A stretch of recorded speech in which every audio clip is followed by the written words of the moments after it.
नमस्कार मंडळी, अलकास किचनमध्ये तुमचं स्वागत आहे। गावरान पद्धतीने झणझणीत अंड्याचं कालवण बनवून दाखवणार आहे। त्यासाठी अंडी मी शिजवून घेतलेली आहे, साल काढून मधून कट करून घेतलेली आहेत। हे मसाले मी कांदा, खोबरं आणि टोमॅटो भाजून घेतलेला आहे। त्याच्यामध्ये आलं, लसूण आणि कोथिंबीर टाकून हे सगळं मी वाटून घेणार आहे मिक्सरच्या भांड्यामध्ये। अशा पद्धतीने त्याची बारीक पेस्ट तयार करून घेतलेली आहे। पातेलं ठेवलं गॅसवरती, एक पळी तेल घातलं, 2 चमचे घाटी मसाला टाकला, मसाला चांगला तेलामध्ये परतून घेतला। नंतर हे वाटण टाकलं, वाटणही तेलामध्ये व्यवस्थित परतून घ्यायचं आहे। हळद, धना पावडर, गरम मसाला टाकून घेतला, ते सगळं एकजीव करून घेतलं। मसाल्याचं थोडंसं पाणी होतं ते टाकून आपण मसाले चांगले शिजवून घ्यायचे आहेत।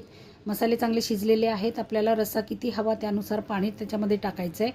चवीप्रमाणे मीठ टाकायचं आहे आणि रश्शाला चांगली उकळी आली की मग त्याच्यामध्ये अंडी सोडून घ्यायची आहेत। तर आपलं अंड्याचं कालवण मस्त तयार झालेलं आहे। वरून कोथिंबीर टाकायची। तर व्हिडिओ आवडला तर लाईक करा, शेअर करा आणि माझ्या